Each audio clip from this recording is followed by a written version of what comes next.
What's up, everybody? Welcome back to another episode of Go Talk with Marcus, powered by Poddex, fueled by Go Fuel. This would mark episode 201. So, the first episode on the road to 300. And it's been a very busy week for Go Talk the past couple of days. Clash of the Castle preview was live on Saturday.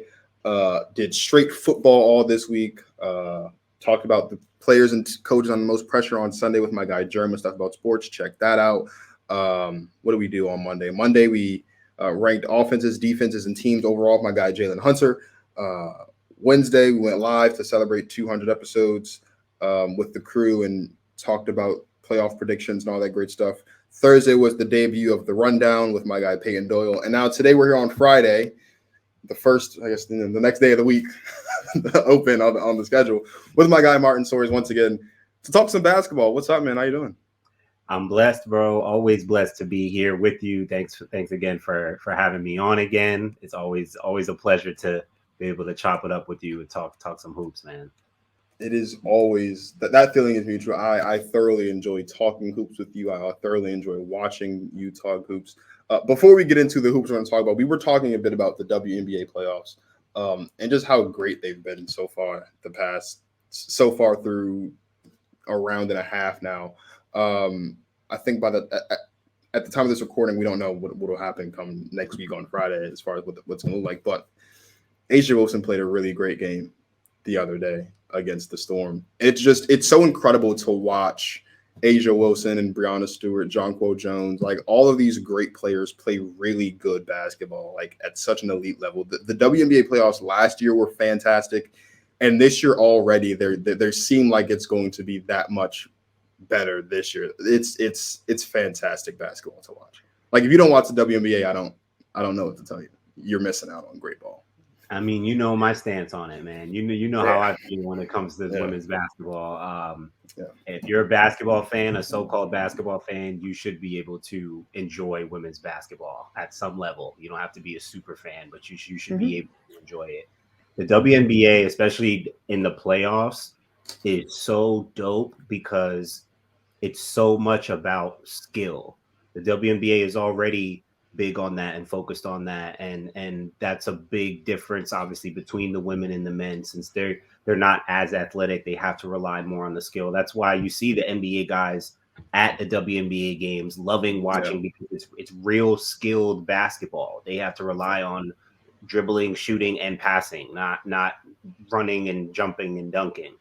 So it's so skill oriented. And then when you get to the playoffs and it slows down even more, it's so much about that. That's why you mentioned some of the great players. And then you also have Candace Parker, who's still out there, the kind of old timer of the group. But Candace has always been so super skilled and versatile. And of course, at her size, it's just made her so unique. But still watching her operate and be able to just the team. I love the team that she's on. I love her being back in Chicago, but also just the kind of players she has around her, Vandersloot and Mia Copper. It's just such a great place for her to be where she can lead. She can be versatile. She can do what she does, which is everything. She does everything well. Does everything. Speaking of old timers, Sue Bird has been playing incredible ball too. I don't really want to admit that because she's playing my aces and I need the aces to not be bounced up. Like Sue Bird is phenomenal at the game of basketball, and like her court vision, her IQ, her ability to get the ball in the right spot for her cutters, whether it's Breonna Stewart or Breon January, like whoever it is, her vision is second to none. She is incredible. Watching Sue Bird on free television feels like highway robbery sometimes because she's just so good at the game of basketball. I enjoy watching her play ball. I enjoy watching all of them play basketball. Like we had a really good field of teams this year, and the four teams that we have left are creme de la creme. Like you got Connecticut, who's always in it, Chicago, reigning champs, obviously, Vegas, who's always in it, and Seattle, who are always in. Like it's going to be, no matter what the finals matchup is, it's going to be a great finals matchup. It's a lot of talent. It's a lot of high level basketball. It's great stories, like you said with Sue Bird. I mean, it's her last season, and I mean, she's blessed to have Stewie and Jewel Lloyd on her side. So, but the way Sue Bird, like you said, is able to still operate at her age and showing that you can. This is basketball at the end of the day. She still can read the game. She can still move. She can still hit shots. So it's beautiful to see. No, there's a lot of great stories and great basketball happening. It's the every game seems like it's been really dope. Absolutely. So let's move on for the WNBA. Let's talk about the NBA. There's a lot of things that have happened over the last couple of days. It seems like it's been like really quick. Like, so a month and a half ago, which is like the last time we were here, we were kind of trying to figure out where KD was going to end up, what's going to happen with Donovan Mitchell. We now have the answers to both of those questions and some other answers that we didn't think we were really going to get. So let's start with Kevin Durant, right? Kevin Durant, after demanding a trade out of nowhere, it seems, and then doubling down on that request, he's decided to stay in Brooklyn. I'm going to be honest. I don't like talking about the Kevin Durant stuff because you get to the talking heads and they're all like salivating at the mouth of the contendership of the Brooklyn Nets as if they weren't just slandering Kevin Durant a month and a half ago for wanting to leave Brooklyn. Like it doesn't make any sense. So what was your initial reaction to Kevin Durant's decision to stay in Brooklyn? And then what does that mean for the Brooklyn Nets and the Eastern Conference moving forward into the season? The whole Kevin Durant thing was just so confusing to me, honestly. I haven't even talked about KD on my podcast. I haven't done any videos, any conversation. I have, except for talking with my friends and family about it. I don't have anything out on the internet reacting to any of this KD stuff. Like you said, when I was last on here with you, we talked about the trade request, and it was fresh, and it was the list of teams, the potential teams. But when I look back on everything that's happened, it's just the most confusing thing because the main thing I was trying to pinpoint was like, what are you so dissatisfied with that makes you so adamant about wanting to leave? And then we got the report about him wanting the ultimatum, Steve Nash, Sean Marks, I want them gone. It's like, well, I knew that people say like, well, that was your pick. That was your coach. I don't think that was KD and Kyrie's like ultimate choice. Like, we want Steve Nash. I think they just signed off on it. They were like, okay, that's cool, whatever. Like, we'll take. I think it was more Sean Marks' pick. But again, I don't think there was such animosity where it's like he doesn't want to play for Steve Nash. I was just confused. And then are you trying to get away from Kyrie? Well, no, that's not it. But is that it? Like, I just didn't know. I'm like, and eventually I just completely just summarized, like, he just wants to get away from that atmosphere. There's something about the atmosphere of the situation that he was just like, I don't think this is it. I think the James Harden thing kind of rubbed him the wrong way. That's really the team he wanted. He wanted to run with Kyrie and Harden. I think he felt like that was really the move, and that didn't work out.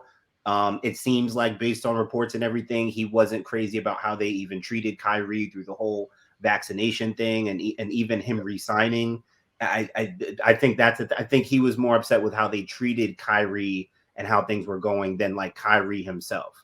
But I've been just trying to figure out, like, what is he really trying to get away from? Why is he so strongly feeling like he needs to be traded and he can't play here anymore?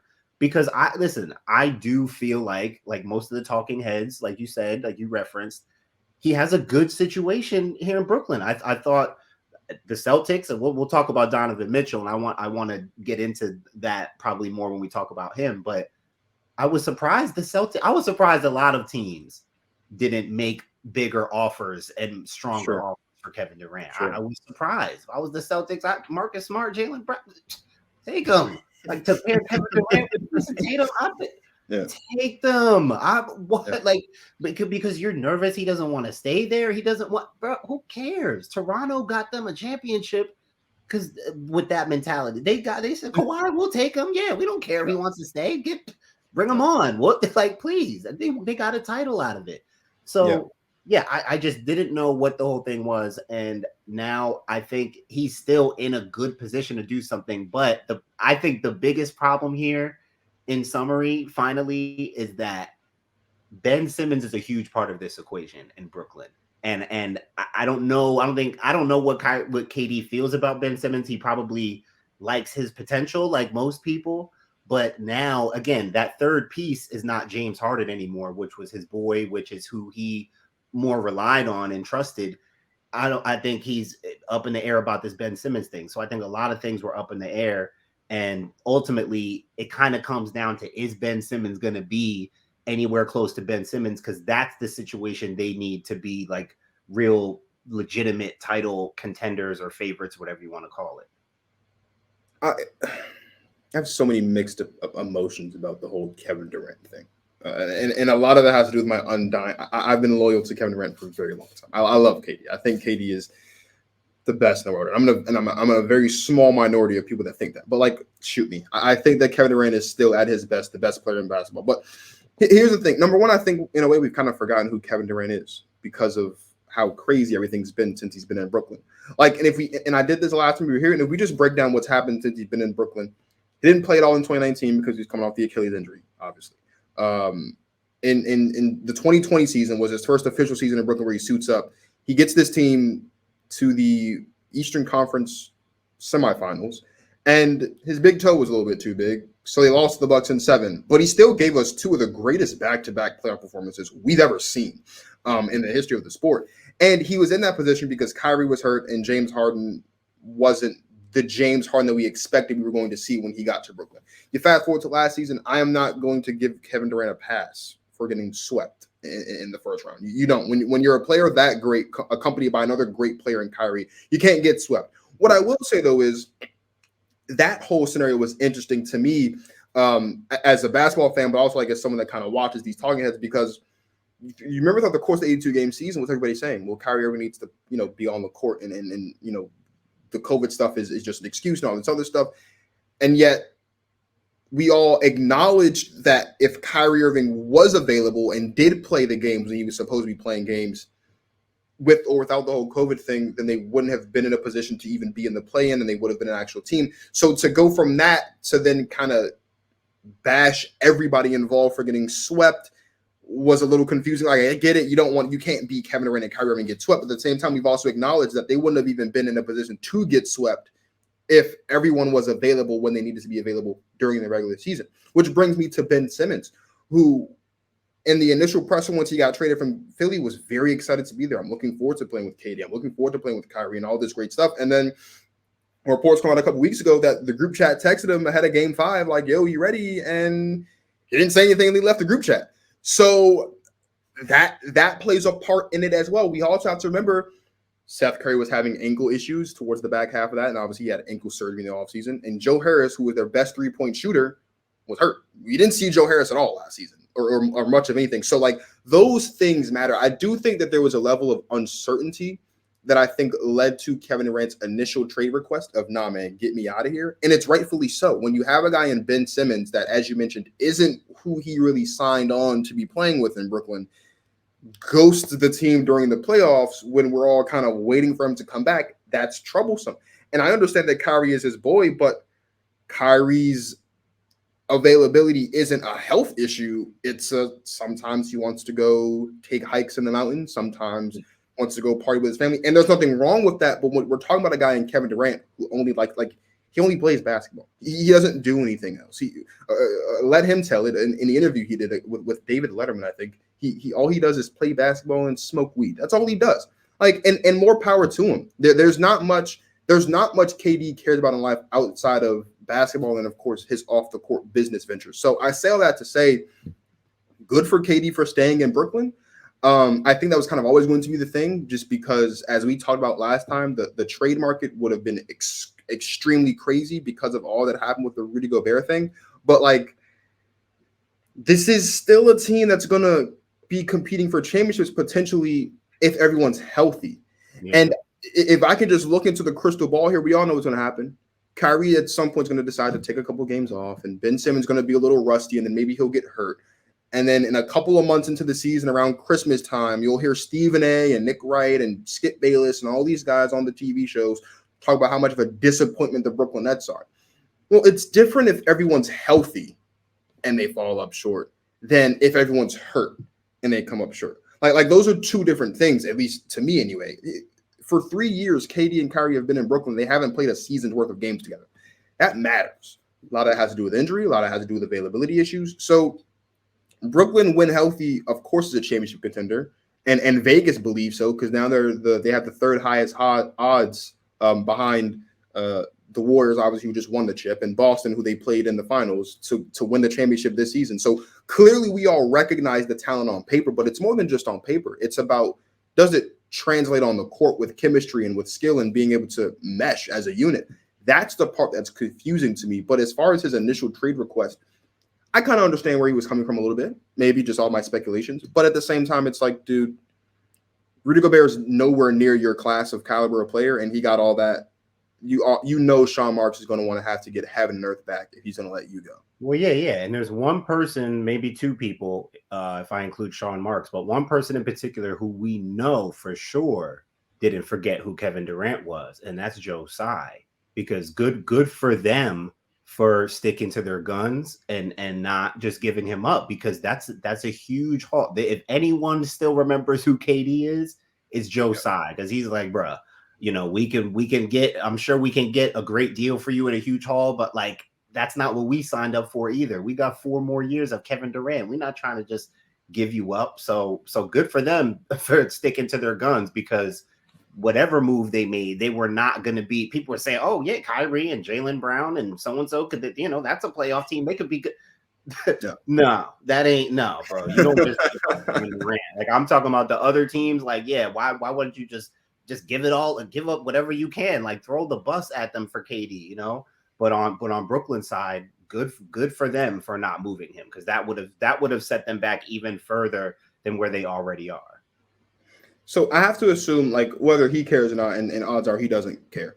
There are people that are going to think that Kevin Durant's going to be under a lot of pressure entering this season. I mean, I guess you can say that there's a strong argument for that. Two people that have constantly been anti-KD, it seems, over the past couple months is Shaq and Charles Barkley with this whole bus driver thing, and whether or not KD was the bus driver in Golden State, whether he's capable of being the bus driver here in Brooklyn. What's your take on KD as a bus driver? Do you think, first of all, do you think KD was the bus driver in Golden State? And then secondly, do you think KD still, if ever, has what it takes to be a bus driver here in Brooklyn and do for Brooklyn what everyone is kind of expecting and also maybe hoping he does, which is bring a championship to the Nets? Well, the thing is, it looks really bad. Like, so much of this just looks bad. When the whole KD requesting a trade thing, like I talked about, him probably just not liking the atmosphere. Some things didn't go his way. Like, I get people who criticize him because it looks like from the outside looking in, they gave him everything he wanted, the coach he wanted. But like I said, I don't think that was like his number one ultimate choice. In fact, we know, wasn't it like Kyrie wanted Phil Handy and KD wanted somebody else? I forget. But it's like, you got a coach that you like, at least, you know, plus KD and Nash have history in Golden State from just the year before or whatever. They got Patty Mills, which was, they said that was someone KD wanted. Blake Griffin, someone KD wanted. LaMarcus Aldridge. So everyone's criticizing because they're like, well, why are you trying to leave when it seems like they keep doing everything that you want, giving, like, they're catering to you. So why do you want to leave? You just want to run from it looks like it easily looks like he's trying to run from a situation where things are kind of getting a little difficult and they're not exactly going his way. That's just what it looks like. Sure. So I understand people seeing it that way and criticizing, like, bruh, you got 4 more years on your contract. You got Kyrie, or you have a lot of things going for you here. What is the problem? Like, what is, I get people having that stance. I still feel like there might be some deeper things involved where I don't know. I think it might just be the atmosphere. Something about it hasn't been rubbing him right.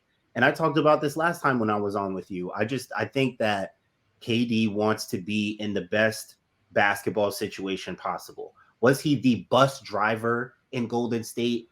No, technically no. Like, and there was no, I mean, look, if him and Steph are 1 and 1A, whichever one you want to have be the other one. There's no, that's a super team. There's no bus driver on a super team.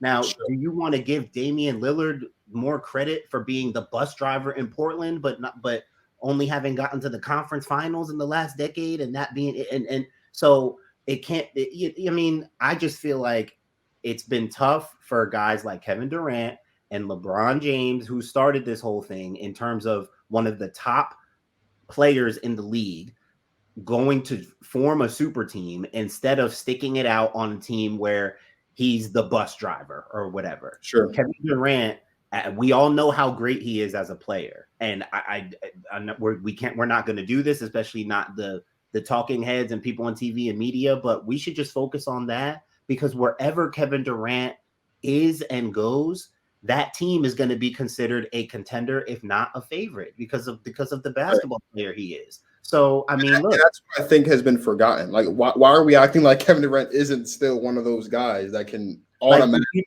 I mean, are we saying that we don't think that Kevin Durant can win a championship as the best player on a team? I'm not going to say that. I mean, the team still matters. I mean, the team that he's on but yeah, that's absurd. I mean, plenty of people argue that he was the best player. I don't know if best player equates to bus driver per se, but people argue he was the best player on Golden State. What is a bus driver? Can we get a definition of that? That's exactly what I'm saying. It's like, what is a bus driver? Are we talking about Michael Jordan? Like the ultimate bus driver in history, or what? Because if we're being honest, if we're going to equate, if we're just saying bus driver, what does a bus driver do? Right? We've all been on buses. Buses just facilitate, you get you from point A to point B. Right? If we're being honest, could we? You want to equate the best player thing, sure, but if we're talking about the driving force of the Golden State Warriors over these last 8 years, now having won 4 championships in that span, wouldn't the bus driver of the Golden State Warriors be Draymond Green?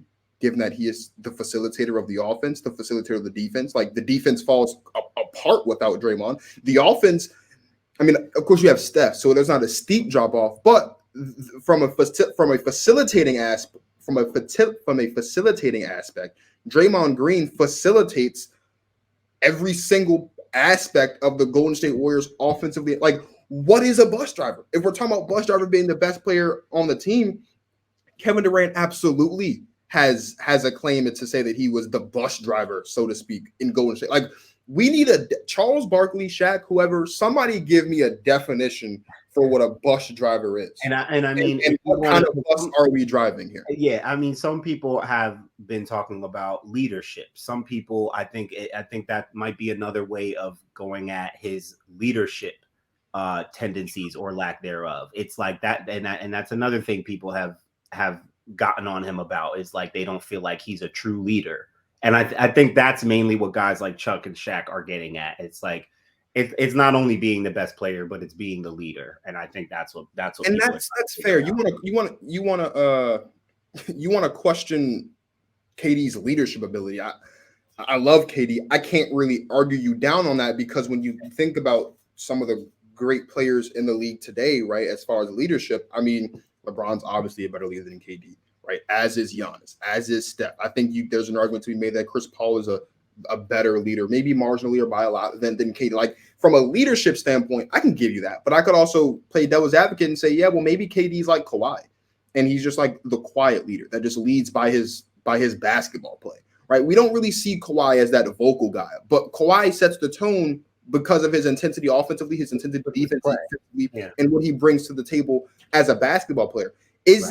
Is that not a fair estimation of leadership for Kevin Durant at this point? He is a 4-time scoring champion. He is a former MVP. He is a 2-time champion, 2-time Finals MVP. Whether you think he bought the ring, sold his soul to that to get the rings, whatever the case may be, history books, all they're going to show is that Kevin Durant is a 2-time champ and a 2-time Finals MVP whenever he gets inducted into the Hall of Fame, and whoever decides to retire his jersey, that's what's going to be on his resume. So, like, how many hairs are we going to split when we talk about Kevin Durant as a way to chop him down, aside from, like, we can also just acknowledge that he's a great player. He is undeniably a top 10 player in basketball. Some people have him in the top 5. Some people don't. I have him at number 1. That's my prerogative. Like, yours could be different, but he is still one of those dudes that if you're drafting a team, and when you're drafting a team, all players available, Kevin Durant's not making it past 5. No. It doesn't matter how you feel about him as a person. It doesn't matter what your opinions about him are as far as his Twitter habits, him having a burner account, how you care about how he handles business, or his choice of friends. If you're drafting a team, all players available, Kevin Durant's not leaving, is not going to be on the board past the 5th pick. And we all know that. And we should all acknowledge that, regardless of how you feel about him off the court. So Kevin Durant staying in Brooklyn, good for Brooklyn. I do agree with you, though. The big question mark for Brooklyn is going to be what Ben Simmons looks like. Because if Ben Simmons is the all-league defender that we know he is and is a great facilitator that everyone kind of knows he is, then Brooklyn can win a championship. If not, we'll have to see what happens. It'll probably just be more of the same of the last 3 years and more KD slander that I'll have to get on here and defend. And I'm sick of talking about it, and I'm sure you guys are sick of listening to me defend Kevin Durant, but I don't care. So from one Eastern Conference maybe contender, we'll have to see, to another team in the Eastern Conference that is looking like they're trying to reopen their championship window. The Cleveland Cavaliers seemingly came out of nowhere and landed Donovan Mitchell in a trade with the Utah Jazz. We heard a couple weeks ago that the Cavs had said, yeah, look, we're not trading Darius Garland, we're not trading Evan Mobley, we're not trading Jared Allen. So we all just kind of assume, well, there's no way Donovan Mitchell ends up in Cleveland. And late last night, news breaks, Donovan Mitchell's in Cleveland. What does this mean for the Cleveland Cavaliers moving forward? Where would you rank them as a unit amongst the other teams in the Eastern Conference? This just made the league and the Eastern Conference just even more interesting, especially the East. Anyone who was paying any kind of attention to the NBA last season saw what the Cleveland Cavaliers have to offer. They saw Darius Garland. They saw Evan Mobley. There are a lot of encouraging things. There were a lot of encouraging things in Cleveland already.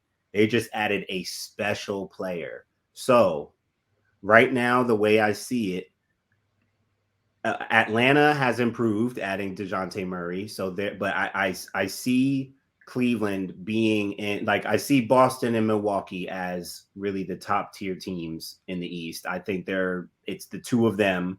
And then you have other teams that are kind of creeping in that we're going to have to see if they're ready to challenge either one of those top two teams. And I think those next tier teams are going to be Cleveland, and in no order, Cleveland, Atlanta, and Chicago. We'll see if Chicago can get it together and be healthy, but I think Chicago will kind of be in that kind of, they were kind of in that same spot last year, but they definitely have to improve. But I think they'll be right there too. So listen, they just added, the Eastern Conference just added another special talent, another special player. Like, oh, and excuse me, I'm sorry, Miami. I knew there was one that I was forgetting. Miami, Boston, Milwaukee are the three. They're in the top tier for the East for sure. Miami deserves to be up there. But when you have a player like Donovan Mitchell, and you have these other pieces that Cleveland has, but like Donovan Mitchell himself gives you a shot against Miami, Jimmy Butler, gives you a shot against Boston, Jason Tatum. Donovan Mitchell is one of those special breeds. So the East is just very interesting now. It's been getting more and more interesting over the years. Cleveland was already on the uptick. Now they can compete against probably anybody because they have one of the 10 most special players in the league right now. Absolutely. And all love to JB Bickerstaff because he's a phenomenal coach. And I know he's going to make this work so seamlessly. Two things hit my mind immediately about this. Number one is this lineup is perfect, except for at the small forward position. Mm-hmm. Like when you look, like this backcourt is great. And we're going to talk about the backcourt in just a second. But the backcourt is fantastic. I love the twin towers of Mobley and Jared Allen. I think this gives Jared Allen, depending on how they want to do it, I think this gives Cleveland some flexibility where they can, kind of say, let's focus more so on the defensive side. Let's get you to focus more so on your blocking and your rebounding. And Evan, I know you can do those things, but let's get you more so focused on your production as a shooter and as a scorer, because he was already really good in his rookie year. This just makes it better for him, especially as it pertains to potentially spraying the floor because he can shoot the three, not that well, but he can shoot the three. But the other thing, too, for Cleveland, for me anyway, is we're talking about a backcourt that has Darius Garland, who averaged 20 points and 9 assists last season, and a guy in Donovan Mitchell who averaged like 25 points and 6 assists last season. I firmly believe Darius Garland was 4th, I think, this year in assists per game behind Chris Paul, who led the league at 10.8. Someone had 10.3, but I can't think of who that was. It might have been LaMelo maybe, but I'm not sure. There was one other person in there as well. I think Darius Garland's going to lead the league in assists this year. I really do. We have a guy now that Darius Garland can be paired with, where Darius Garland doesn't have to be the guy scoring all the points like he was last year and also doing the facilitating. He can focus more so on facilitating. But here's the other thing, too, that's most important. Because this is a team that made the play-in game. They had to play Brooklyn, and down the stretch, they just couldn't match up because, KD flipped the switch. Now you got a guy in Donovan Mitchell who we've seen flip the switch in big-time moments of playoff games, like Game 7s, clutch regular season games. Now you have that. Like, the one thing we always talk about with young teams is, yeah, they can be good, but do they have that guy that can flip the switch and take it to that next level when you need it? Now they still have their young core, and they have that guy who can flip the switch. Oh, and by the way, Donovan Mitchell turns 26 next week. So he's still right there with it as far as being young. Like, this is going to be a scary team, I think. Their bench is fantastic. Like, it was really quiet, and I think it goes under the radar, but not many people know that Kevin Love finished second last season in Sixth Man of the Year voting. And this is the guy, Kevin Love, who 2 years ago wanted nothing to do with Cleveland. He wanted out. He looked disinterested, wanted to buy out. He wanted to be there anymore. This last season, he's second in Sixth Man of the Year. You bring back Ricky Rubio. Obviously, his season comes to an end early because of the ACL last year, so you bring him back. You still got Karis LeVert. Now, there's no pressure on him. He can be that spark plug off your bench. The one hole on this Cleveland Cavaliers roster is at the small forward position. And I've been saying, obviously it's hindsight because this all just kind of came out of nowhere as far as Donovan Mitchell going to Cleveland. If Cleveland, and I don't know, maybe they did try to see, if Cleveland could have also gotten someone like Bogdanovich to come in and like be that starting three, I'd really love Cleveland's chances of not just competing with the rest of the East, but actually giving the Celtics and the Bucks and the Heat legitimate runs for their money in some playoffs. Like, to me, the ceiling of this basketball team is second round. This is a team we're going to see in the Eastern Conference Finals with a chance at the matchups right to make it to the Eastern Conference Finals. But this is a super good trade, a really good trade for the Cavs. No, I love it for them because we always talk about, like, and again, they were on the upswing with young talent. But everyone always talks about how, oh, look at the Cavaliers since LeBron left, and look at Miami since LeBron left. They haven't had I like that they get a new high-level legitimate star in there to represent them post LeBron, like a whole new, they had a new era going, but now they have a new star in there that makes them on it, that puts them on a different level of competitive. Absolutely. There is a hole there at the wing, like you said, that would take them over the top as like a title contender. But right now, look, like you said, they got in the play-in last year without a real star. Now they have a real star, but not having a star at wing. Like, you have to sacrifice somewhere. They have an all-star backcourt now. And they've got great talent in the front court. So you're going to sacrifice. And you don't even need a great wing. You just need a guy. You just need someone who can plug and play, hit shots, and defend. I mean, you need a nice 3-and-D person at that spot would be great. Mm-hmm. So they have a hole, but having, like you, I love how you said the term "flip the switch" because that's what Donovan Mitchell can do. He can flip the switch. They'll have trouble against a Giannis, that's where it's really going to show against people like that. But again, I think the way they're built now with those kind of pieces, I mean, the Celtics will hurt too because they have their wings and their length, but they just have a way better chance at competing with team legitimate stars now. And the other thing, too, is Darius Garland finished the season last year with 1.3 assists. Donovan Mitchell, they're bringing in a guy that has 1.5 assists, or steals, steals for both of them. So, like, the perimeter defense is there. You couple that with the interior defense that no doubt Mobley's going to improve on and Jared Allen already presents. This is going to be a tough out regardless. It's going to be a young, scrappy team. It's going to be a tough out. It's going to be exciting to watch the Cleveland Cavaliers play basketball next season.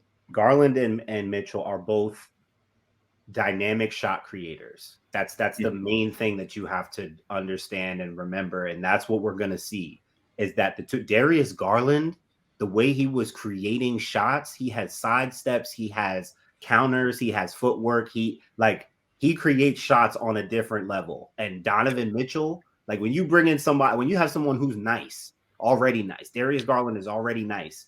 You bring in somebody who's nicer than that, it's like, dang, like, all right. And they're both young with much to improve on, which is also really scary. Like, this isn't just one of those feast or famine kind of things. We're going to push all the this is Darius Garland is under 25, Evan Mobley under 25, and Donovan Mitchell is 26. This is going to be a team to be reckoned with for a while now. So when we're talking about the backcourt specifically, we just have this backcourt, and we've got the other newly paired backcourt, which formed the last one on the show, DeJounte Murray and Trae Young.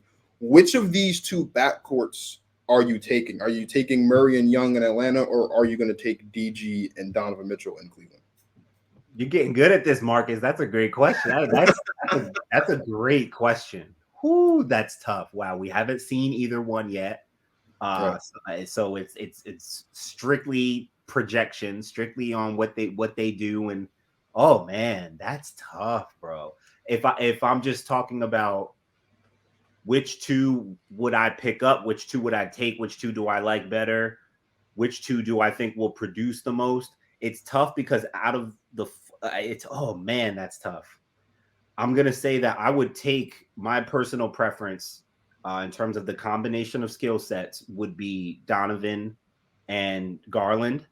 But I think and as much as I know Donovan Mitchell is gonna really help to change the Cavs, and I think they're gonna be so dangerous. I truly do feel like DeJounte Murray is exactly what Trae Young needs. And I think them as a duo is a little more important and has a little more value in terms of what Atlanta needed and what Trae Young needed than the Cleveland backcourt. But if I had to pick one, I think I'm taking Donovan Mitchell and Darius Garland. Those are two dynamic shot creators. I love me some shot creators. So let's go just large games. So we've got if we're ranking backcourts in the East, how many backcourts would you put ahead of this newly formed backcourt of Donovan Mitchell and Darius Garland? And we can assume that, I guess, Kyrie will stay the shooting guard in Brooklyn and Ben Simmons will be the one, and then that'll be Brooklyn's backcourt. How many backcourts would you be putting ahead of Darius Garland and Donovan Mitchell in the East? I don't know if I don't know if there's a backcourt already in place that I might be. Look, I don't want to disrespect Drew Holiday and Chris Middleton because that's a championship backcourt now. Sure. But in terms of talent, in terms of what we've seen and what's already there, I think you still got to give it to Drew and Chris Middleton. Honestly, I think you got to give it to them. Kyle Lowry and Jimmy Butler have a claim. I think they have somewhat of a stake. I'm not going to put them at second or anything. But in terms of talent, I don't know. I'm not sure if there's a backcourt you could put in front of Darius Garland and Donovan Mitchell. That I think they're going to flow together quickly. They can both get theirs. They both have to get theirs. They're the two best offensive players. They have size. They have screeners. They don't have too many floor spacers and stuff. But I think they'll figure that out. That duo is going to be tough for people.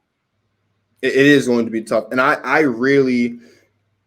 we talked about the Cavs last year heading into the All-Star break, and we were all kind of shocked at how quickly the things turn around for Cleveland as far as, and a lot of that had to do with how great Evan Mobley was playing so early, because we didn't really expect to see Evan Mobley kind of come into his own that quickly. So that was a big fuel for that. To see them, like I said earlier, get to the play and then, of course, lose, essentially because they didn't have someone that had been in a moment to kind of keep throwing heavyweight punches with the Nets down the stretch of that play-in game, even though they were doing the absolute best they could.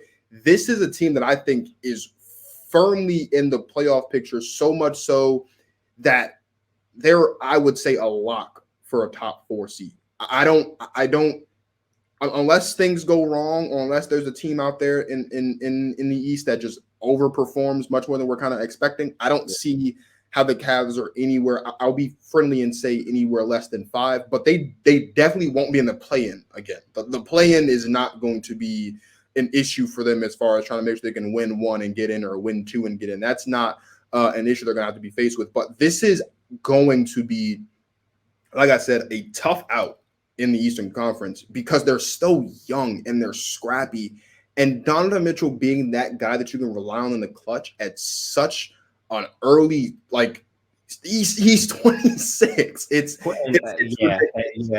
poor New York, of course. Not just because they weren't able to land a deal to get him, but because now he's in the Eastern Conference, and that sets you back even more. Like, I didn't even think that would make sense. Like, you got Jalen Brunson, not that he's better than Donovan Mitchell, but like you kind of made your move already. You re-signed RJ Barrett.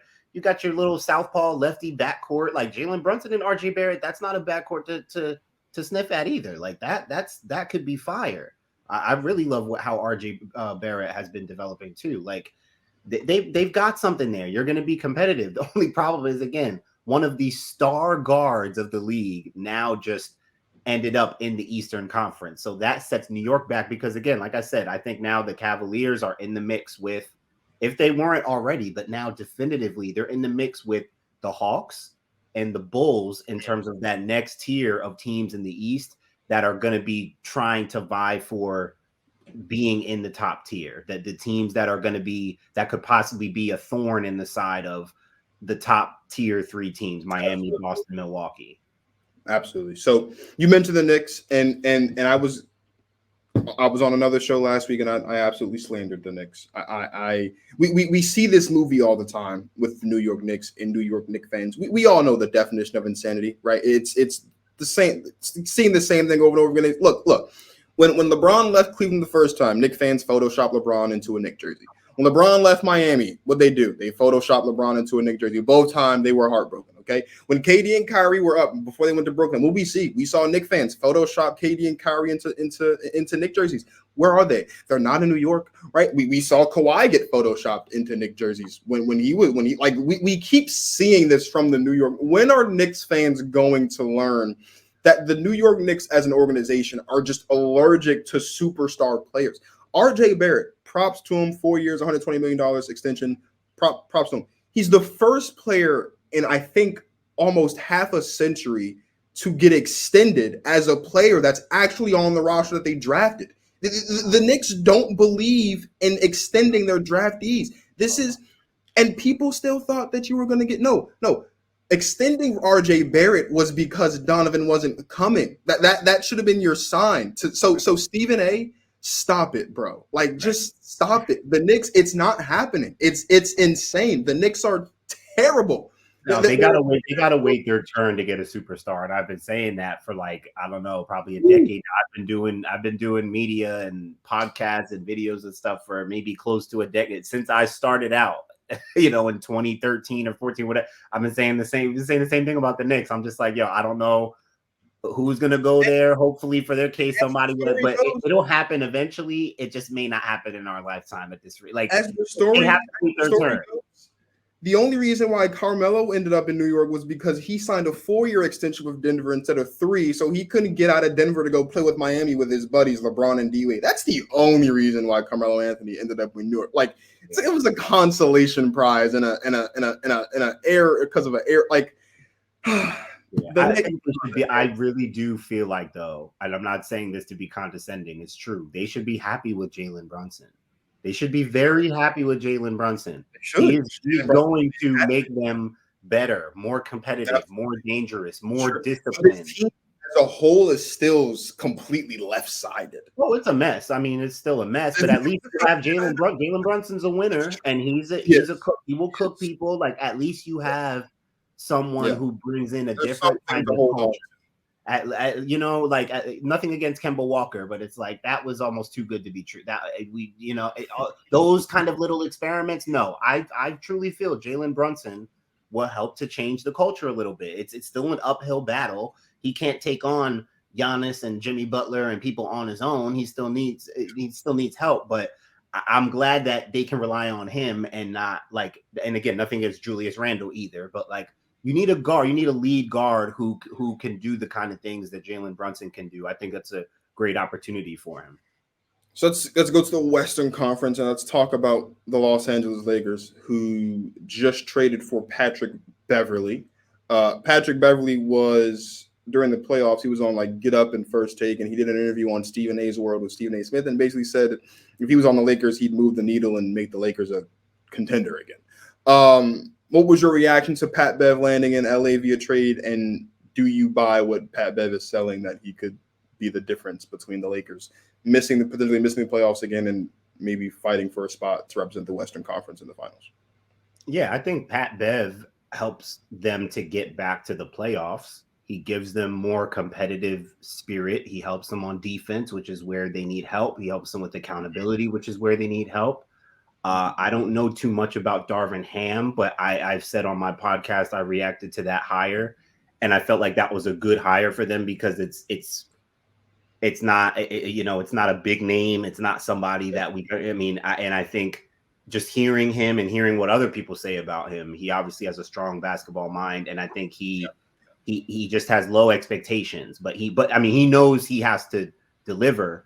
But again, he's not a big name. He's not one of these guys, Doc Rivers or something like that. So I think that works to their advantage because he's not gonna. A lot of attention is not gonna come on him unless things get really bad. Obviously, yeah.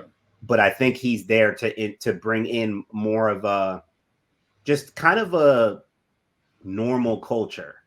Like again, he's not a big time name. This isn't like Showtime. They got to get back to just being like competitive and a little more rugged and nasty and just competitive. And that's what a player like Pat Bev does for you. Again, same thing as the coach. It's not a player that is glitz and glamour that gives. It's not Kyrie Irving, right? Laker fans wanted Kyrie Irving, and they got Patrick Beverley. But listen, be happy for that. Everyone, any NBA fan, know what Patrick Beverley does. He turns you up. He brings energy. He brings the things that the Lakers need, maybe even more than adding another star talent like a Kyrie Irving. So again, the whole Westbrook thing is a whole another conversation. I mean, clearly they only traded for him because they feel confident that that Westbrook will be gone eventually, because there's no way you can think that's going to coexist no matter who the coach is or what colors you're wearing. That's not going to work at all. Which is fine, and I don't need to know. I don't need to talk about who's better between Westbrook and Pat Bev. Who cares? Who's going to help you win games? Who's going to help you be competitive? I think they both can in their own ways, but Patrick Beverley is a little more, you kind of know a little bit more of what you're going to get from Pat Bev right now. And the Russ experiment last year was so bad. So that's the kind of player that they needed. Now he ain't making them contenders, but he'll help them get back to the playoffs. And that matters. But the needle hasn't moved that much. So let's talk about what's next for Russ, because it felt like the writing was on the wall for Russ to move on, of course, with how badly last season went, and a lot of that having to do with Russ's play, although there are a lot of Lakers fans and non-Lakers fans that will come to Russ's defense and say, hey, let's be honest about what happened. Maybe he should have never been there. And that's fair, right? Russ should have never ended up in LA anyway. That was never going to be a good fit from jump. A big reason why I think Russ's future is kind of up in the air now isn't so much because Pat is there. Because you're right, Pat being there almost definitively means that Russ is gone. But me personally, I'd have more confidence in saying that if Taylor Horton Tucker wasn't involved in the Pat Bev trade, because that's who Indiana really wanted. And the Lakers this whole offseason have been tied to Buddy Hield and Miles Turner in a trade that involved Taylor Horton Tucker and a first-round pick in 24 and 27. And the first-round pick in 27 has been the one that Rob doesn't want to hold on, doesn't want to get rid of. For what reason? We don't know. But for some reason, Rob Pelinka is steadfast on holding on to that 2027 pick. Is Russ definitively gone? I mean, Russ and Pat Bev have beef. Darvin Ham has came out and said that they're going to be playing on the floor at the same time if he's on the roster. Is it possible that we see Russ in a Lakers uniform come opening night, or do you think the Lakers are going to try to figure something else out to move Russ on, and this Pat Bev move was in fact the beginning of the end of Russ's time in LA? I just feel like I don't know if they made the move for Pat Bev to be like Russ is definitely gone, but they're not idiots. I mean, everyone knows the history between those two. Forget the basketball chemistry.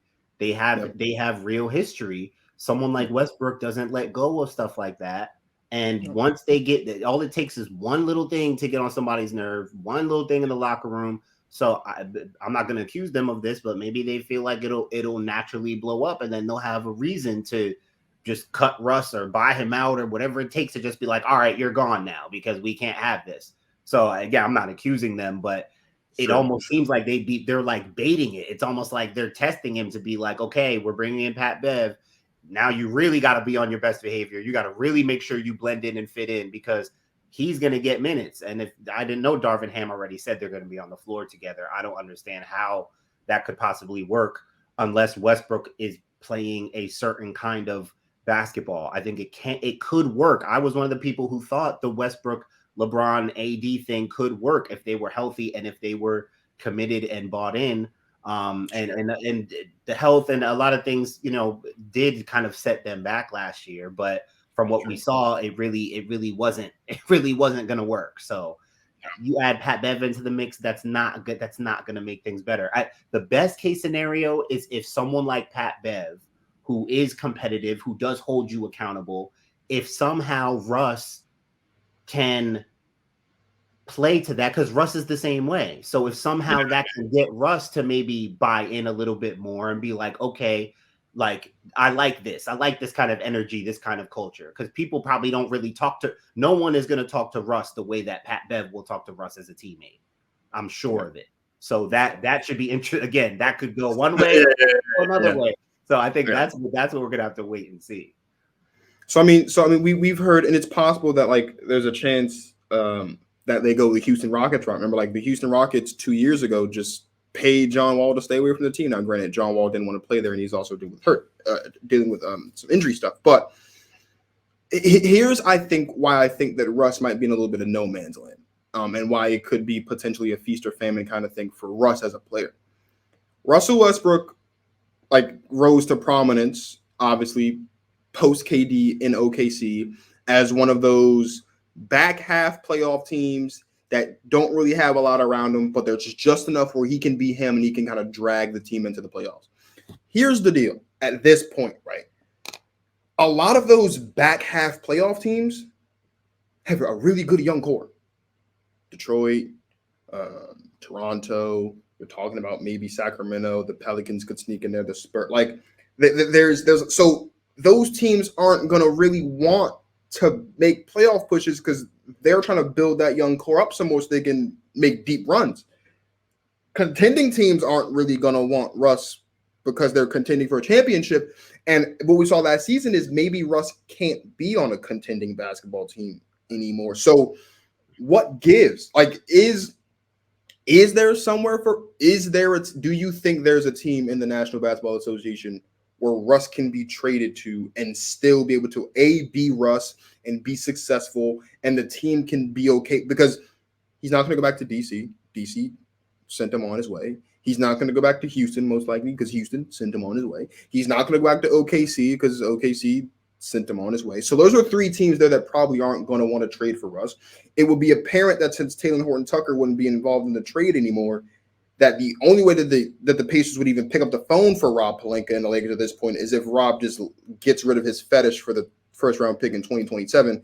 And that doesn't seem like it's going to happen because we've been talking about this first round pick in 2027 since before the trade deadline last season. So clearly that's not going to happen anytime. Like, what's next for Russ if he's not in a Lakers uniform? Is he going to just be paid to just sit at home by the Lakers? Or are we actually going to see Russ play basketball next season? I don't know, because there's no way you can predict what Russell Westbrook is going to do or what his mentality is or how he's going to approach something. I mean, I don't know if all this like bad press and just bad basketball and just bad energy of last season has gotten him to think like, again, it's not, you don't just have to say to someone like, you got to change. You just got to change all your ways. You got to be a different person. Like, but it's also not what LeBron likes to say, and what like people like to say, we need Russ to be Russ. No, we need Russ to change Russ a little bit, just a little bit. You don't have to just do a full 180. It's not even reasonable to expect that from anybody, not just Russell Westbrook. But he's got to be willing to change a little bit. We haven't seen him be willing to do that yet. I don't know if last year might have been the most embarrassing phase of his entire basketball career. So I don't know. We'll see if something that drastic has given him enough incentive to maybe change the way he plays basketball and how he approaches this, because he can still help the Lakers. He could still help plenty of teams. I was trying to rack my brain of teams that might make sense for him or whatever for him to go to. One just idea. I know it wouldn't happen. I know it shouldn't happen, but and I'm not saying this would be the perfect scenario. I'm just trying to think about where could he be of use. You might just need to get him to Portland. Just throw him on a team with Dame and let him just roam. Like Dame needs help, any kind of help. Dame does need any. Dame just needs help. He just needs help. He's like Bugs Bunny. Like, bro, I need help. Like, I need anybody, bro. The most he got was Carmelo when he came back out from being blackballed. That was the most of another star he's gotten. And before that, since LaMarcus Aldridge left, maybe he just needs Russ. Come on, bro, just run around and just go ahead. I'm still gonna get mine. I'm still gonna get 30. I'm still gonna, maybe I'm not advocating for that. I'm just trying to think of where a team that just needs someone who can put up numbers, where they just need that help. And I'm like, well, Dame could always use the help. That's true, but they'll end up getting into arguments about who's going to wear number 0, and then that's going to be the end of that. Well, right. Right away, already done. So there's that. Let's one last thing we got to talk about, because oddly enough, the last 2 times that Martin's been on the show, we've kind of had this, not really debate, but this ongoing conversation about what it's going to take for LeBron to become the GOAT. Because you guys know that I already think that LeBron is the GOAT. Martin being the respectable OG that he is, Jordan is his GOAT. LeBron James it's not a question of if, it's a question of when LeBron James is going to become the all-time leading scorer in the NBA once he passes Kareem Abdul-Jabbar this season. Does LeBron James becoming the all-time leading scorer, in your estimation, bring him any closer to potentially passing Jordan as the GOAT, for those of you that don't already believe that LeBron is the GOAT? Is that another check mark for LeBron of he's getting closer, or are you of the mindset like Skip Bayless, where that's more so a result of how long he's played in the league than who he is as a basketball player? It absolutely moves it forward. I mean, it absolutely gets him closer. That's a huge accomplishment. That's huge. The number 1 all-time leading scorer is a result of his longevity, which contributes to his argument as the GOAT. It's all connected. I mean, and he's playing at a high level. He's not just scoring 10 points a game to get there. He's not just slugging his way there. He's still one of the top players in the league. So, no, that's gonna be huge. That's gonna be huge for his case. Absolutely, LeBron. I've been preparing myself to see LeBron James's name at number 1. We've seen Kareem there for so long, but I've just been getting ready to have LeBron James, the number 1, the all-time leading scorer. I mean, that's major, bro, especially for somebody who, as we know, we've kind of talked about this, plenty of people talk about it, how LeBron isn't known as a scorer. First and foremost, we know he can score. He's had big scoring games. He's always been a scorer, but he's not necessarily known as that. And the most impressive thing for me in his longevity in these last few years is I feel like he's taken his scoring to new levels.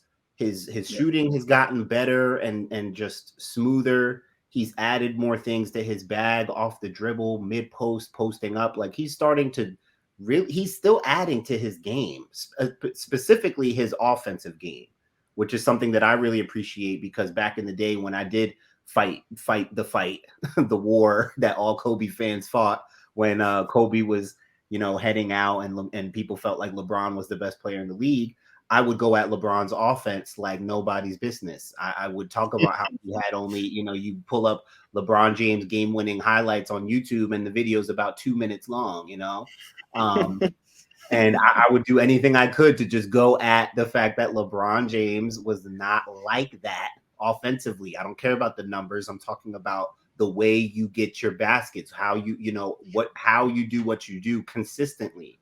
But again, he's gotten so much better at certain things offensively. He's still been able to put up high numbers, even as he's gotten older, slower. I mean, he's still very athletic, he can move well and all that, but he's not in his athletic prime, and he's still scoring high numbers because he's taken the time to add detail to his offensive game. So Where he's at, if he wins another championship, like I said, if he gets another ring, which especially in this climate is going to be pretty hard to do before before the end of his career. If he's able to do that, he might have it unequivocally. We all might have to start just giving it up to him, because if he's number one of all time and he's able to get one more in this climate, it might be his. He might be the GOAT. When your very first time you're on the show, I believe, was not long after LeBron and the Lakers had won in the bubble. I think. We kind of had this conversation and we talked about how the ring component, and this was still on the horizon then, but not as much of a reality as it is now. Like I said, it's gonna happen this season, unless LeBron gets hurt or just falls, not fall off a cliff, unless he falls into the Grand Canyon from a productivity standpoint. He's gonna pass Kareem. So let's say LeBron doesn't get that 5th ring or 6th ring. Obviously, I am of the mindset that LeBron's gonna be the first player ever to hit 40,000. I think at the rate that he's going, given that he's at 37 right now, he needs about 1,000 points to pass Kareem, who's at 38 and some change, right? I think it's reasonable that we see LeBron as the first player ever to hit 40K. Does the championship component still matter at that point as it pertains to his GOAT debate? Because most Jordan fans that are not that knowledgeable about basketball as you are will just throw up the 6-0 thing and how he's been to the 6 finals and all this stuff. Does that play a part in, that's got to hold a lot of weight, of course. No, it does, but I'm gonna points them anyway. It absolutely does. It's the combination of the numbers, the body of work, and the championships. That's what it's always about. I recently came across a whole ocean of YouTube videos of LeBron fans and basketball fans in general watching Michael Jordan highlights for the first time. I mean, in the year 2022, some videos are in 2020, but it was unbelievable to me to see the amount of people watching highlights that I've watched. I know every Michael highlight. When he comes up, I know it's pull up, 2 dribbles, dunk, up and under. Like I've watched them since I was a kid. So nothing I see from Michael surprises me. I'm watching people today in the year 2022 watching highlights of Michael dunking on 3 people. Like, oh my God, he dunks on. Oh my God, he was doing this. What is wrong with you? And so, people, Marcus, think that we just call him the GOAT because of the 6 for 6 and no game 7s. No, that's just the ice. That's just the accolades. Sure. Look at the basketball. Look at the kind of player he was. Michael was a great passer, a great rebounder. He was an all-around player. But all people want to talk about and remember is the shooting, the scoring, the game winners, and the winning. And they think that's why we call him the GOAT because he hit game winners and that's the story. That's the content. Those are just the accolades, but that's what happened. You got to go watch how it happened, what he was doing. So I'm learning more and more that people really don't realize like actually what was going on out here. And that's why me as an objective basketball fan, I'm able to look and see for myself when it's time for me to say, I think LeBron James is now the greatest of all time. And for me to get there, he doesn't have to get 6 because he's got 4 now, right? If he gets one more ring, because look, I'm giving him the Warriors teams that he beat, probably better than probably every team Jordan beat. Sure, okay, cool. Like that's fine. Like I'll give him that. Like so, LeBron, maybe 1 ring counts as 2. I don't know, but if he can get one more in this climate, I'm telling you, it might be over. Because he's done the ones he's won are very impressive. Heck, he could have 7 right now, like he could have more. But listen, if he can get one more, I'm telling you that will probably solidify it in this climate. It's going to be really tough right now. So here's the last thing before we go, because we're talking about kind of the comparisons of LeBron and Jordan. I don't think we ever talked about this, so I want to get your honest opinion on this, right? A lot of times when we hear those that mention the 6 for 6, it's almost as if they only talk about those 8, 9 seasons of basketball when Jordan's playing at that elite level, and they forget about all the other years. And you hear often, especially after last season, I saw this a lot and it kind of ticked me off. We saw last season people talk about how, oh, well, you know, Jordan, when he was 37 or however old he was in his last season in Washington, led the team to a 37 and something record, which is, last time I checked, a losing record, and he missed the playoff. Meanwhile, LeBron James is getting slandered and all this stuff for having also missed the playoffs. I feel like there has to be, at some, whether you're a LeBron fan, whether you're Jordan, like there needs to be some sense of realization that the goalpost was moved incredibly to make those two comparisons. There is no way you can look at me with a straight face and say it's okay for Jordan to have led the Wizards to 37 wins, but it's not okay for LeBron James at the same age to have missed the, like, that has to be a testament to the fact that by that time in Jordan's career, no one expected Jordan to be competing for championships. Yet here we are in LeBron's career, and he's that age, and he's still expected to be competing for championships. The bar, we can't keep moving. Like, there needs to be one goalpost, and like we need to plant it firmly in the ground and stick to it, and stop moving it around to kind of make the argument make sense. Like, LeBron James is fantastic. He is a fantastic basketball player, whether you think he's too soft, whether you think he cries for fouls too much, whether you don't like him, whether you don't think he has that dog in him, whatever the case may be. Here's some facts. Right. LeBron James is about to become the all-time leading scorer in basketball. Get over it. Here's the thing. LeBron James technically already is the all-time leading scorer in basketball because no one scored more points in the playoffs and regular season combined than LeBron, but he is right now about to pass Kareem for regular season. No one's played in more playoff games than LeBron James. No one's played in more Game 7 than LeBron James. No one scored more of anything of any kind except for three-pointers and blocks in the finals than LeBron James. Like, every playoff stat there is to have, LeBron James is number one or like top 10, and that's for three-pointers. That's because he's just not a three-point shooter, right? When you talk about the regular season, he's like the only player in the history of the game to have 30,000 points, 10,000 boards, and 10,000 assists or something like that. Now, if it weren't for John Stockton being as great as he is, we might be having a conversation one of these years about LeBron potentially passing John Stockton to become an all-time leading assister. But that record's too high. But LeBron James does have 10K, and I think he might be in the top 3 for that as well, which is incredible. I say all that to say, at some point, we have to acknowledge that the standard in which we hold LeBron at this point in his career is vastly higher than the standard we as fans and as members of the media were, not me, we, because I wasn't born we when Jordan was leaving, but you get what I mean. Like, the standard for Jordan at this point at that point in his career is not the same as LeBron's. Like, that has to be recognized. And I think to ignore that is lazy if you're going to compare the two, because you're not going to expect LeBron to be competing for championships if he's not playing at a championship. Can we also acknowledge that LeBron James was maybe 2 missed games away from winning the scoring title this season, and he would have been the oldest player in the history of basketball to win a scoring championship? Like, those are some of the things that matter. He's 30. He was 36 years old last year, I think, or 37, turning 38 or something this year, and he was averaging 30.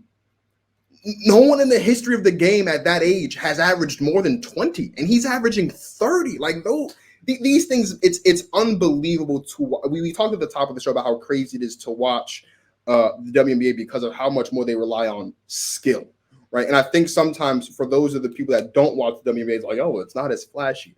Yeah, okay, you don't see all the 360 dunks and stuff, but the WNBA is much more technically sound, in my opinion, than the NBA is, because like you mentioned, you got to rely a lot more on your dribbling, your passing, your ability to make space and hit shots.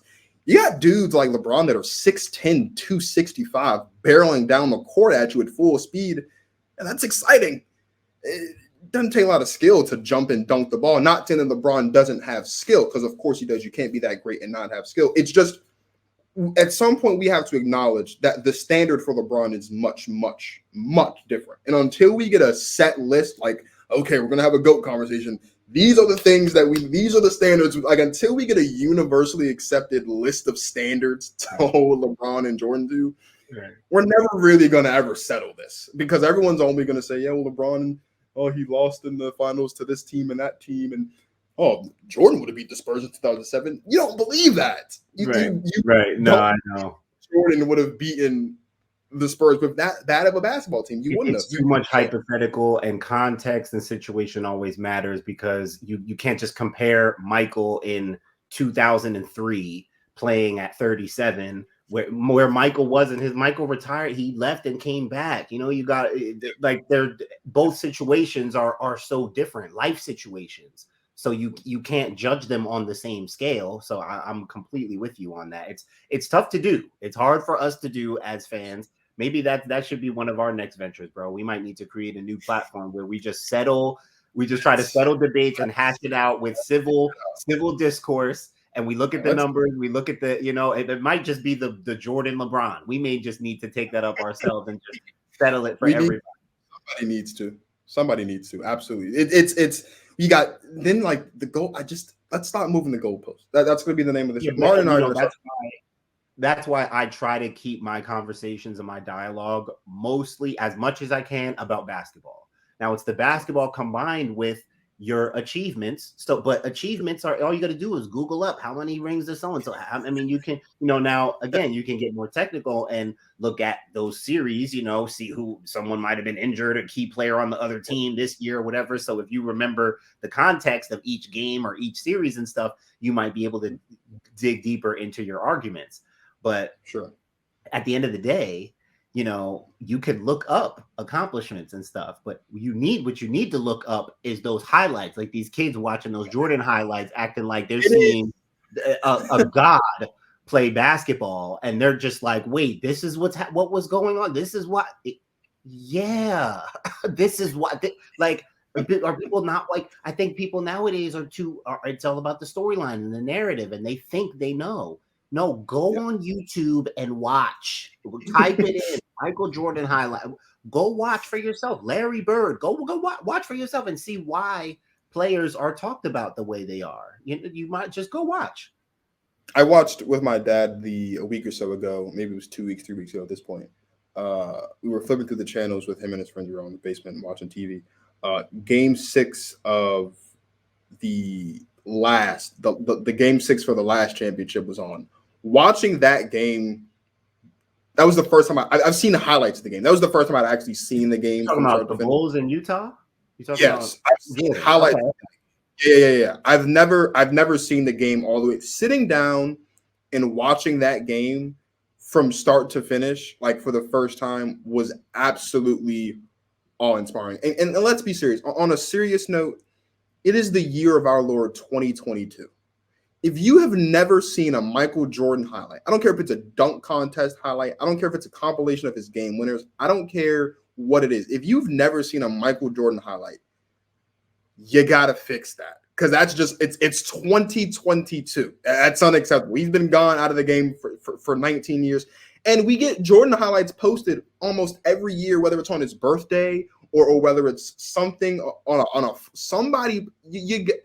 If you haven't seen their highlights, they're literally everywhere. They're everywhere. It's insane. It's 2022. We have Googlers. If you haven't seen a Michael Jordan highlights, because you haven't been using your Googler the right way. And yeah, we need to get a dedicated basketball fan, though. That's the only way to really determine for yourself. Because again, these videos I'm seeing on YouTube, some of them say, like, LeBron fan admits Jordan is the GOAT. There's probably videos of Jordan fans admitting LeBron is the GOAT. Watch it, because you got to watch. You got to actually watch and see. And then you can determine for yourself based on your preferences, your beliefs, then you can determine based on how they played basketball who you think was better. Not based on who won more, or who's got more this, or who's got more points, or who is better at passing, or who. No. Go watch what they were on the floor, and then determine who you think was better. Because some people are watching like, I ain't never seen LeBron do that. Well, yeah, and then you'll see LeBron do stuff like, man, Mike wasn't doing that. I mean, there's always going to be, but that's the only way. You got to watch the basketball to have basketball discussions. Absolutely. I do want to ask you one more question, because I stumbled across this the other day. I was on a show and we were ranking the top 10 players of all time. I recently found out, and shame on me, I'll take full credit. Shame on me. I didn't know this. And that's because the way the story is told, I was told to do it wrong. I recently discovered that Michael Jordan played basketball in 1989 when Hakeem Olajuwon and the Houston Rockets won their second championship of the back-to-back. More specifically, he played playoff basketball, and he averaged more points and shot more efficiently than the last time we saw him play basketball before that, which was when he won a championship, and the year after that when he won a championship. Why do we act like Michael Jordan didn't exist in '89 when Hakeem Olajuwon won his second championship? Because people like to remind people that he didn't win every year he played basketball. That's why. So the years he didn't win, people relish in those years, but he was still cooking everybody. He was. I just think it's important to know that Michael Jordan did play basketball, and so I don't want to hear anyone ever say that no one won on Jordan's watch, because technically, that was all Jordan. Other people were winning. He won more than them, but other people won. Yeah, I'd much rather you say he won more than them than to say no one won on Jordan's watch. That's just a lot. Because if no one won on Jordan's watch, he played basketball how many years? 13 years. He'd have 13 championships, and he doesn't. So I just feel like we need to get rid of the no one won on Jordan's watch thing. And also, let's put some respect on LeBron James, because people talk about somehow now there's a dynasty in LeBron James era. Let's not forget that LeBron James went to like 10 straight NBA finals, won 4 of them. LeBron James is the dynasty of the LeBron James era. Let's put some respect on LeBron James' name. With that being said, it's always a pleasure to talk hoops with my guy, Martin. I told you guys that he'd be on the show a lot more often, and it's my fault that he hadn't on the show a lot more often. He'll be on the show a lot more often. We're going to be talking a lot of basketball over the next couple months, especially as basketball season comes up, which is October 18th, which is crazy to think that it's right here. And throughout the course of the basketball season, into the playoffs and off season as well. Please, my man, let everybody know where they can find you, your podcast, and all your good stuff. Much love, bro. Always appreciate you, Marcus. This is Martin from Basketball Society. You can find me on YouTube on Basketball Society on the channel. The podcast is there. It's also on iTunes and SoundCloud. And you can connect with me on Instagram at martin.soaries. And the Basketball Society page is Basketball Society _. So stay tapped in, and much love to everybody who watched and listened. And much love to you, brother Marcus, for always doing your thing in your GOAT Talk movement. Always glad to be here. It's truly a pleasure. I enjoy doing this. It's been a busy week. I'd say you guys won't hear from me for a while, but that's not true, because you guys are going to hear from me on Wednesday when we go live again to talk football. But it's been a jam-packed week. I've posted everything. I posted an episode every day the last 7 days. So you've got the weekend to catch up on anything you've missed. This is officially episode 201, which means we're on the road to 300 episodes, which at the rate that I'm going, we might just hit 300 episodes before the end of the year, which I'm not complaining. But it's been incredible. Season 2 has been fantastic. Season 2 is approaching 100 episodes for the season as well. I love doing this. I love talking sports and talking football and basketball. And if you guys haven't checked it out already, please check out the pilot episode of The Rundown with Peyton and Marcus. My guy Peyton Doyle with the Peyton Doyle Show has joined forces with me. 30-minute show, PTI kind of like format. We run down the biggest news and headlines in the world of sports. So not just football and basketball and wrestling, but hockey. If there's something going on in hockey, we'll talk baseball, we'll talk soccer, whatever there is to know about sports, we got it for you in a 30-minute show real quick before Thursday Night Football. So for my guy Martin Soaries of the Basketball Society, this is Marcus of Go Talk with Marcus signing off. Thank you guys for watching, and as always, you guys enjoy the rest of your lives.